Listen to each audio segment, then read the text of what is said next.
अस्सलाम वालेकुम dear students, उम्मीद करता हूँ आप सब ठीक होंगे। तो अब हमारा 9th क्लास का जो है ना सेकंड लेक्चर है बायो का। तो वो है माइटोसिस। फर्स्ट लेक्चर में हमने जो है ना सेल डिवीजन के बारे में पढ़ा था कि सेल तकसीम कैसे होता है, ठीक है, अपने आप को प्रिपेयर कैसे करता है। उसका जो नेक्स्ट स्टेप था यानी इंटरफेज के बाद जो नेक्स्ट उसका सेल डिवीजन का जो दूसरा मरहला था वो होता है डिवीजन फेज। अब डिवीजन फेज के अंदर दो तरह की यानी कि वो उसके दो स्टेजेस होती है माइटोसिस और दूसरी होती है मियोसिस। तो अब फर्स्टली हम जो है ना देखते हैं सबसे पहले माइटोसिस को। तो माइटोसिस क्या होती है, तो पहले हम थोड़ा सा इसका माइटोसिस का जो है ना तारुफ देखते हैं। तो माइटोसिस जो है, माइटोसिस एक वर्ड यूनानी ज़बान के वर्ड माइटोस से निकला है, जिसका मतलब होता है थ्रेड लाइक स्ट्रक्चर यानी धागेदार साख्तें। तो सबसे पहले इसे किसने जो है ना वो डिस्कवर किया, वाल्टर फ्लेमिंग एक साइंटिस्ट थे, वाल्टर फ्लेमिंग। उसने एनिमल सेल के अंदर जो है ना क्या कहते हैं माइटोसिस को दरियाफ्त किया। तो जब इसने सेल के अंदर देखा तो क्या था कि क्रोमोसोम जो थे वो थ्रेड लाइक स्ट्रक्चर जो थे वो डिवाइड हो रहे थे। चौंका इसकी डिवीजन को उसने कहा कि ये जो थ्रेड लाइक स्ट्रक्चर है ये दरअसल क्या है कि क्या कहते हैं ऐसी साख्तें हैं जिनकी डिवाइड होने की वजह से नए सेल बनते होते हैं। तो चौंका इनकी लैंग्वेज में क्या कहते हैं माइटोस का मतलब ये होता है थ्रेड लाइक स्ट्रक्चर यानी कि क्रोमोसोम्स की डिवीजन से जो है ना आगे ही सेल बनते होते हैं। तो यहाँ पर देखें तो इसने ये जो डिवीजन का अमल था इसने इसको माइटोस कहा, यानी इस माइटोस वर्ड से इसने जो है ना इसका नाम रख दिया, इस डिवीजन का नाम माइटोसिस रखा। इसी तरह एक और साइंटिस्ट थे जिसने जो है ना क्या कहते हैं प्लांट सेल के अंदर, वाल्टर फ्लेमिंग ने एनिमल सेल के अंदर जो है ना माइटोसिस के अमल को, माइटोसिस डिवीजन को जो है दरियाफ्त किया, और एस्ट्रासबर्गर ने प्लांट सेल के अंदर जो है ना क्या कहते हैं माइटोसिस को डिस्कवर किया।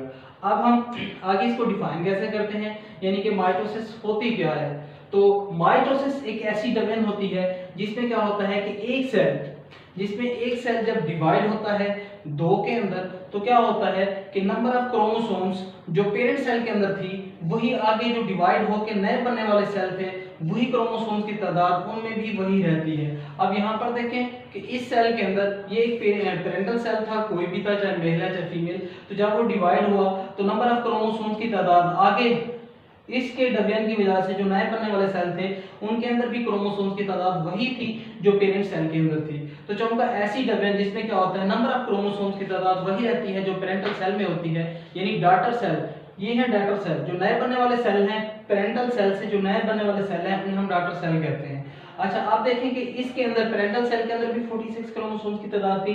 जब ये डिवाइड हुआ, डिवाइड होने के बाद भी आगे जो नए सेल बने उनके अंदर भी क्रोमोसोम्स की तादाद वही रह गई। तो ऐसी डिवीजन जिसमें क्या होता है कि क्रोमोसोम्स की तादाद जब एक सेल डिवाइड होता है और उससे जो है ना नए सेल बनते हैं तो उसमें नंबर ऑफ क्रोमोसोम्स चेंज नहीं होते बल्कि वही रहते हैं। तो इस तरह की डिवीजन को हम माइटोसिस का नाम देते हैं।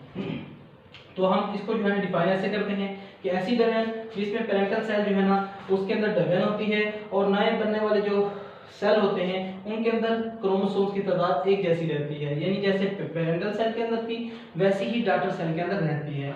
अब हम देखते हैं कि माइटोसिस के कितने फेजेस होते हैं। दरअसल माइटोसिस की जो है ना क्या कहते हैं माइटोसिस के मेन दो फेजेस हैं। First phase is known as karyokinesis, second phase is cytokinesis. अब बेटा यहाँ पर देखें कैरियोकाइनेसिस, कैरियो का मतलब होता है न्यूक्लियस और काइनेसिस कहते हैं डिवीजन को, यानी फर्स्ट जब माइटोसिस स्टार्ट होती है तो पहले जो है ना न्यूक्लियस की तकसीम होती है, न्यूक्लियस की डिवीजन होती है जिसे कहते हैं कैरियोकाइनेसिस।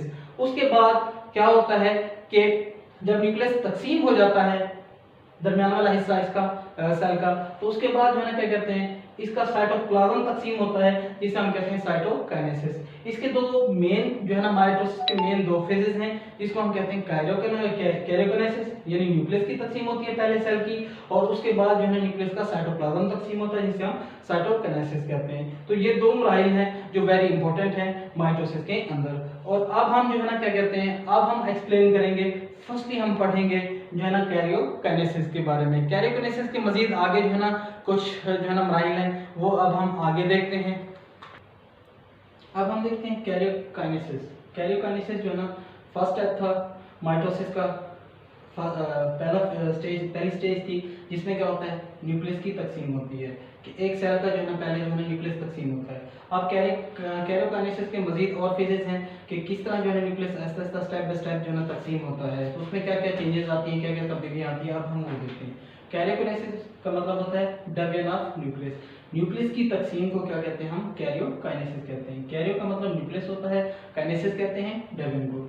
अब हम देखते हैं इसके जो है ना और मजीद जो है ना 4 फेजेस हैं जिसमें क्या होता है, न्यूक्लियस क्या कहते हैं आहिस्ता आहिस्ता तकसीम होते हुए फुल जो है ना तकसीम हो जाता है। तो यहाँ पर देखें, पहला मरहला जो है हमारे पास प्रोफेज है, पहला मरहला जो है हमारे पास प्रोफेज है। तो अब हम पहले जो है ना फर्स्ट प्रोफेज के बारे में पढ़ते हैं। प्रोफेज, प्रो का मतलब पहला होता है, बिफोर यानी कि ये पहला मरहला होता है जिसमें क्या होता है कि न्यूक्लियस जो है ना तकसीम होने के लिए यानी कि अपने आप को प्रिपेयर करता है। तो सबसे पहले हम जो है ना प्रोफेज के बारे में पढ़ते हैं। अच्छा, अब हम देखते हैं प्रोफेज को। तो प्रोफेज ये पहला मरहला है जिसके अंदर क्या होता है कि क्या क्या चेंजेस आती हैं प्रोफेज के दौरान। तो प्रोफेज के दौरान देखें, सबसे पहले एक तो न्यूक्लियर इन्वेल्प जो है वो डिसअपीयर हो जाती है। अब न्यूक्लियर इन्वेल्प क्या है, ये मैंने एक सेल का स्ट्रक्चर बनाया हुआ है। सेल के दरमियान में आपको पता है कि न्यूक्लियस होता है, ये एनिमल सेल है। तो क्या होता है, उसके दरमियान में एक न्यूक्लियस होता है सेल के दरमियान में। तो न्यूक्लियस के इर्द गिर्द जो दीवार होती है, जो लेयर है पतली सी, उसे हम कहते हैं न्यूक्लियर इन्वेल्प। तो प्रोफेज के दौरान सबसे पहले न्यूक्लियर इन्वेल्प जो है ना वो डिसअपीयर होती है। उसके बाद इसके अंदर न्यूक्लियस के अंदर, न्यूक्लियस की एक साइड पे सरफेस के बिल्कुल करीब, न्यूक्लियर इन्वेल्प के करीब एक डार्क स्पॉट होता है जिसे हम कहते हैं न्यूक्लियोलस।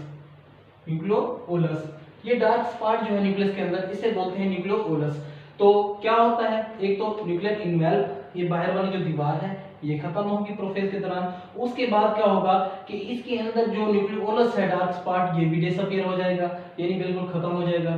उसके बाद क्या होता है, माइटोटिक अपरेटस बनता है। माइटोटिक अपरेटस क्या होता है, उसमें क्या होता है कि जो सेंट्रियोल्स हैं वो अपनी अपनी जो है ना प्लेस पे चले जाएंगे। यहाँ से ये क्या होगा, ये सेंट्रियोल जिसके अंदर क्या कहते हैं, ये सेंट्रोसोम जो है जिसके अंदर 2 सेंट्रियोल मौजूद हैं, एक यहाँ से निकल के एक इस साइड पे आ जाएगा राइट साइड पे, और दूसरा जो है ना लेफ्ट साइड पे रह जाएगा।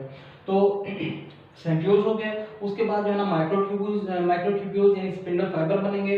उसके बाद एस्ट्रल माइक्रोट्यूब्यूल्स बनेंगे जो प्रोटीन पर मुश्तमिल होते हैं, ट्यूबुलर प्रोटीन पे।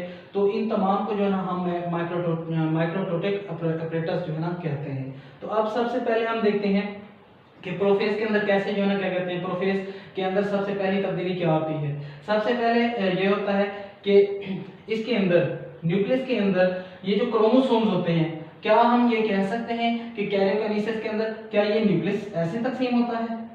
नहीं, कभी भी नहीं, ऐसा नहीं होता। ये जो क्रोमोसोम्स होते हैं दरअसल ये जो है ना क्या कहते हैं, ये तकसीम होते हैं, इनकी तकसीम को हम कहते हैं कैरियोकाइनेसिस। ठीक है, तो क्या होता है, 46 क्रोमोसोम्स थे।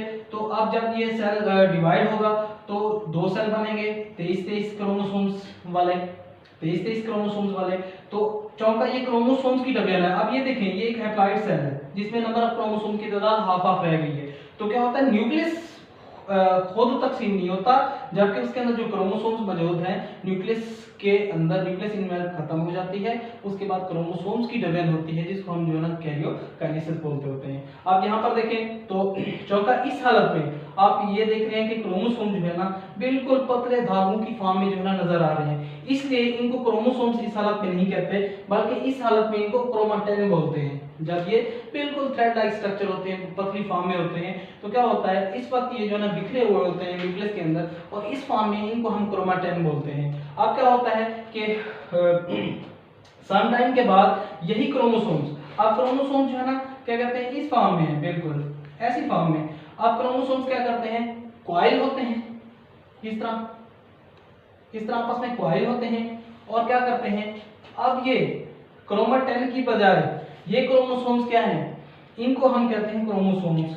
ये क्रोमैटिन अब क्रोमोसोम्स बन चुके होते हैं। जब क्रोमोसोम्स क्या करते हैं कि हमने पढ़ा था कि इंटरफेज यानी कि सेल डेवलपमेंट, यानी कि जब सेल इंटरफेज के दौरान यानी कि प्रिपेयरिंग फेज थी जिसमें एक सेल जो है अपने आप को प्रिपेयर करता है डिवीजन के लिए, उसमें हमने देखा था पिछले यानी कि लेक्चर के अंदर कि सेल इंटरफेज के अंदर अपने आप को प्रिपेयर कर चुका होता है डिवीजन के लिए। तो उसमें क्या था कि क्रोमोसोम्स की डुप्लीकेशन हो गई थी एस फेज के अंदर, सिंथेसिस फेज के अंदर। तो इसमें ये होता था, इसमें ये है कि क्रोमोसोम्स यहाँ पर आप डुप्लीकेट हो चुके हैं इन इस फॉर्म में, ये देखिए पहले ऐसे पड़े हुए थे, इन्होंने अपने आप को कॉइल किया और कॉइल करने के बाद ये जो है ना ये टेट्राड की फॉर्म में आ गए, इस फॉर्म में।